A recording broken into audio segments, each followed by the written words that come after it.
The American Express Platinum card has one of the highest annual fees at $6.95, but it also has a ton of perks. Whether you just got the card or you're a super user, it's easy to miss out on value because you didn't know about it. The last time we did this video was 2 years ago in 2021, and with some new perks being updated pretty heavily, I think it's worth looking at again. In today's video, we are going to look at 19 key things that you want to do if you have the Platinum card. Big favor before we dive in is to give us a thumbs up to help with the algorithm, and if you are new, to consider subscribing. Also, maybe share this with a friend who has the card and you know they're not maximizing the perks. The first benefit that I would activate right away is going to be Priority Pass. You're going to be able to find this in the Benefits tab. Mine's already activated, but normally there is a button telling you to enroll. Only after you enroll, they'll mail you a card. Since it can take a week or two, I would knock this one off the bat right away. Bonus tip, but I'd put the Priority Pass card in your travel wallet or your travel bag. Maybe I'm alone in this, but it feels like the one card that I easily forget. Note that Priority Pass tends to be pretty weak domestically in the US, but if you travel to Asia or Europe, it gets a lot better. So instead of bags of chips and maybe soda,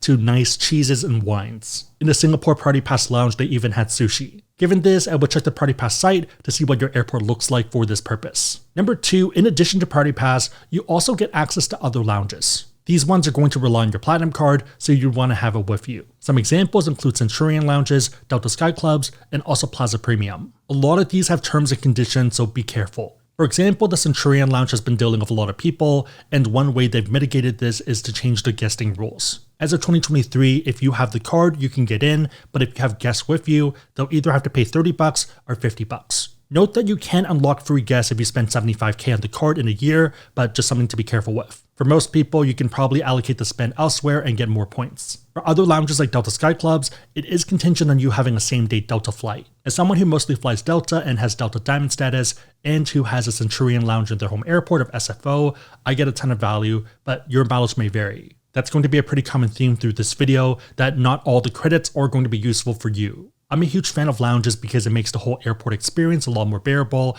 and it turns a stressful experience into something a lot more calm. Number 3 is going to be Global Entry or TSA PreCheck.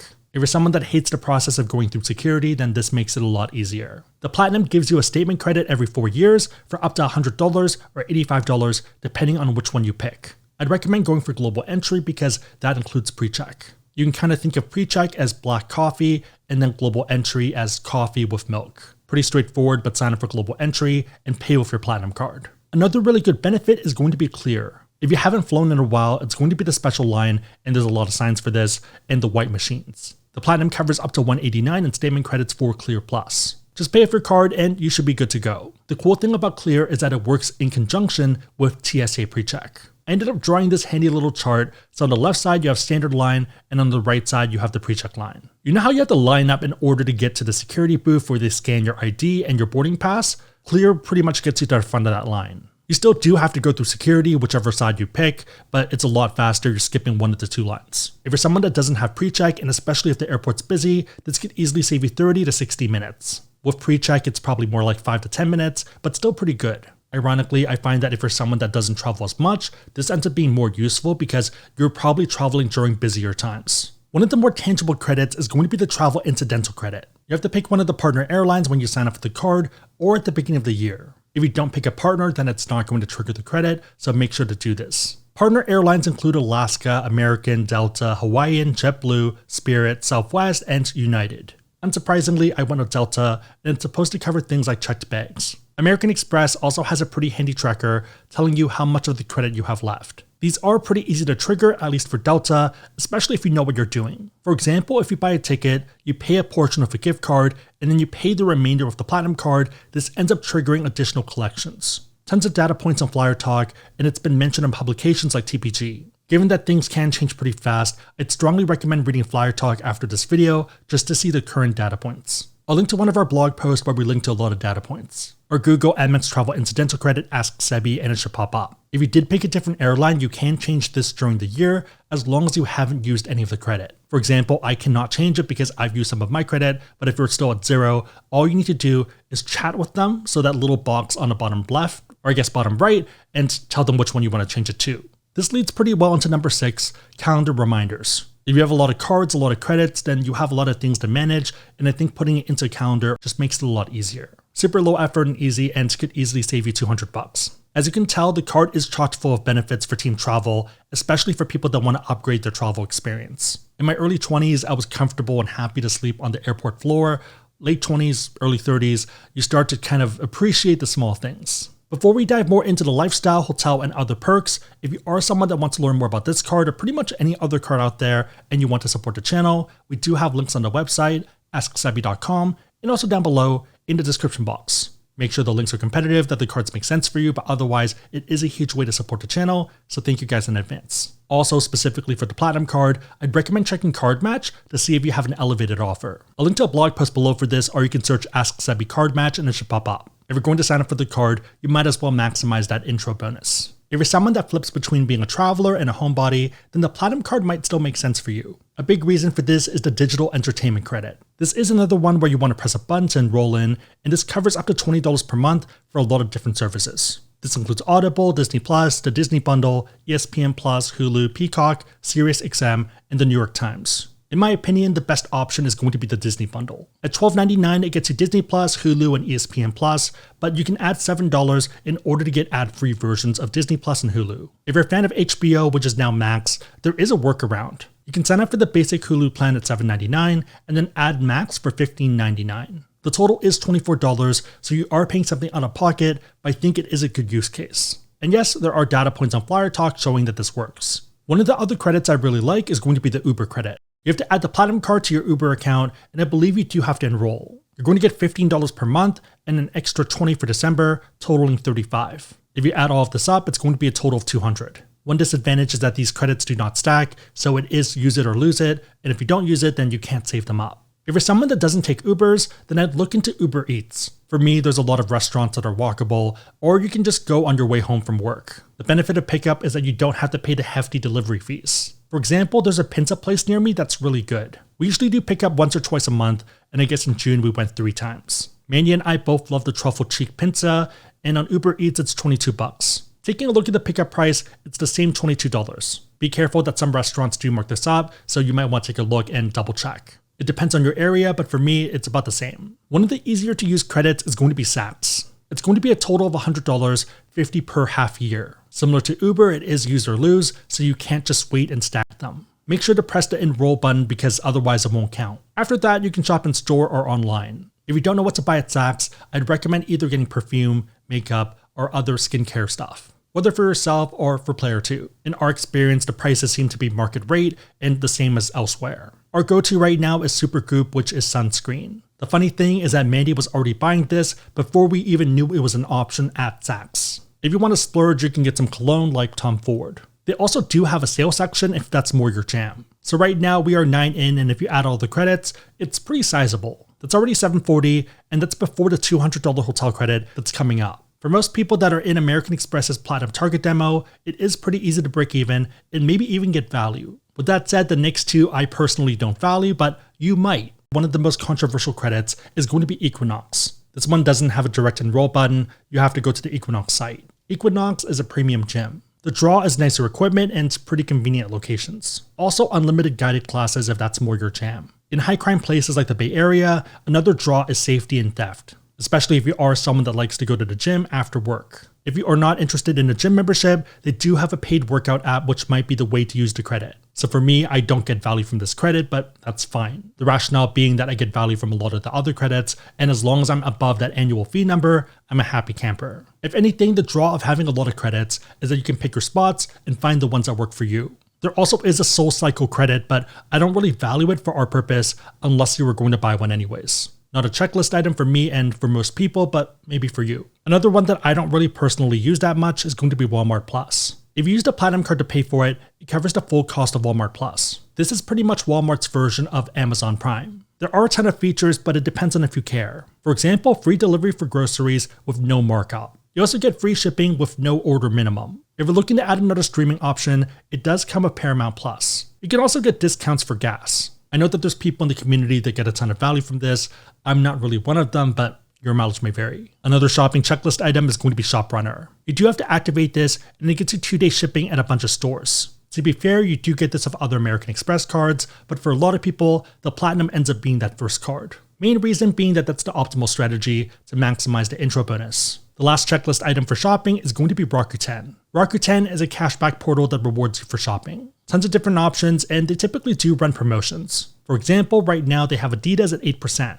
That means that if you're going to shop at Adidas anyways, and you go through Rakuten, you're getting an extra 8%. One of the cool benefits is that you can opt to take American Express membership reward points instead of cashback. In that case, 8% cashback for Adidas is technically 8x MR points. If you are new, you can get $30 or 3,000 MR points for spending $30 when you sign up. Link below if you're interested, or asksebi.com/Rakuten. Moving into hotels, one of the big draws is that you get hotel status. It is just mid-level status, so nothing crazy, but you're getting it just by holding the card. This includes Marriott Gold and Hilton Gold. For Marriott Bonvoy Gold, you normally need 25 nights per year in order to get it, and I'd say that there's 3 main perks: additional points, priority late checkout, and also room upgrades. I like having late checkout because then you're not rushed to leave, and then room upgrades are going to be a bit more minimal, generally higher floors and maybe corner rooms. With gold status, you're not going to get upgraded into a suite. You would need to have platinum status with Bonvoy in order to get that. And even then, upgrades in the US tend to be pretty minimal compared to Asia and Europe. Moving over to Hilton, in order to get gold status,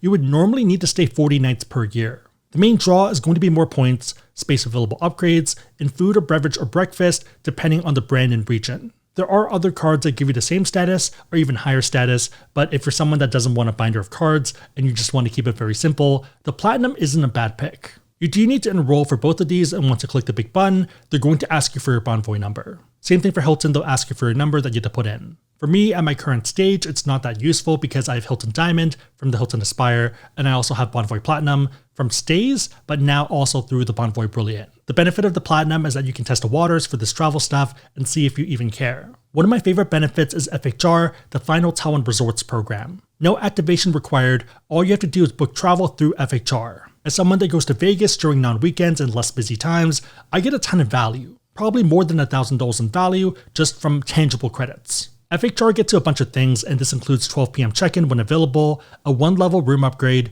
daily breakfast for 2, a $100 experience credit. This might be for dining in most cases, or for something like the spa. Note that this credit is per stay, so a minimum of 1 night. You also get guaranteed 4 p.m. late checkout. There are a ton of advanced tactics, especially if you are a deal seeker and who is pretty flexible. For example, Mandy and I don't mind changing hotels. In our case, if we're staying at the Bellagio for a night for $179, we're getting that $100 hotel credit for food that we would otherwise eat anyways. The reason we go to Vegas is to eat. The food credit, in addition to breakfast, lowers the effective rate. For night number 2, we can walk across the bridge and go to Cosmo. $190, and there's going to be breakfast and a $100 experience credit, and for them, it's going to be the spa. Not as tangible as food, but still a good option, especially if your player 2 is interested in that. Let me know if you have any questions about FHR, because I'll probably do a future video diving into that rabbit hole. This leads into number 16, the $200 hotel credit. This is another credit that has a tracker, which makes it a lot simpler. It's going to work for Fine Hotel and Resorts, and also the Hotel Collection. Note that for the Hotel Collection, it does require a stay with a minimum of 2 nights. The minimum number of nights for FHR is 1 night, Hotel Collection 2 nights. Based off how we travel, I value this at the full 200, but it depends on you. Be careful of cities like New York and LA because it can get prohibitively expensive. I'm happy to spend $200 or $300 per night for a hotel room, but if it's $500 or $1,000 or $1,500, it's less interesting, especially if it's just a city. Moving away from hotels, we have number 17, car rental status. These are well worth signing up for and can get you upgrades and better availability and a ton of other perks. This includes Avis Preferred Plus, Hertz Gold Plus, and also National Emerald Club Executive. You do have to enroll in order to get status, and for some of them, you do have to use specific codes. Well worth the 1 to 2 minutes to sign up and just good to have in the background. One of the newer benefits is going to be phone protection. This covers reimbursements for repairs or replacements for damage or theft for up to $800 per claim and up to 2 approved claims every 12 months. Note that you do have to pay your wireless bill with the card in order to get this benefit. There also is a $50 deductible per approved claim. As of filming, it's kind of a weird time for this benefit. For example, T-Mobile made it so that credit cards no longer are eligible for auto-pay discounts. You only get the discount for debit card or bank accounts. Depending on how many phones you have and the type of phones you have, there is kind of a math equation in the back end of whether it makes sense to rely on this benefit or just to kind of self-finance that insurance. Basically, whether it's worth getting that insurance for the price of that discount. The last one, and one of the most interesting, is going to be the Platinum Concierge. This is hit or miss depending on your expectations. The concierge staff can help you fulfill needs at no additional cost. Note that you are responsible for purchases and for shipping. also for any other fees that they might incur if they have to hire someone to do it. For example, if you want to get sand from Bora Bora, they can call the hotel and maybe pay someone to pack up a jar and then ship it to you. You're probably paying for that person's time to pack the sand itself because that's not American Express. You're paying for the jar and also the shipping. For normal people, the main draw is going to be booking reservations for hard to get places, especially when you're traveling and where you might not speak the language. Paris and Japan are pretty good examples because if you don't speak the language, they might not even take you. For example, for something like Sushi Jiro, you either need to have a Japanese speaker or the hotel do it. Ranking wise, it's probably a top hotel, American Express, and then phone a friend. Note that for the US, they have moved a lot of this into Resy, which is one of the companies they acquired. So if you are a food person, the Platinum Card can help a lot with these hard to get reservations. There are a lot of other benefits that I ended up skipping because they're not really applicable for normal people, even more so than the perks that we already covered. A good example of this is the premium private jet program. So if you want it, go for it, but not really worth deep diving into. Same thing with upgrade of points. It sounds good on paper, but it's terrible value. Main takeaway, there's a ton of benefits to sign up for and hopefully something for you. Again, if you want to learn about cards, we have links on the website, asksebi.com, and also down below in the description box. Also, for the Platinum, I'd recommend checking Card Match to see if you have an elevated offer. I'll link that down below as well. If you made it to this point in the video, then leave a sushi emoji in the comments down below, and I'll try to heart it and also respond. My questions for you are, what are your favorite perks from the Platinum Card? Do you break even from the credits or do you get value?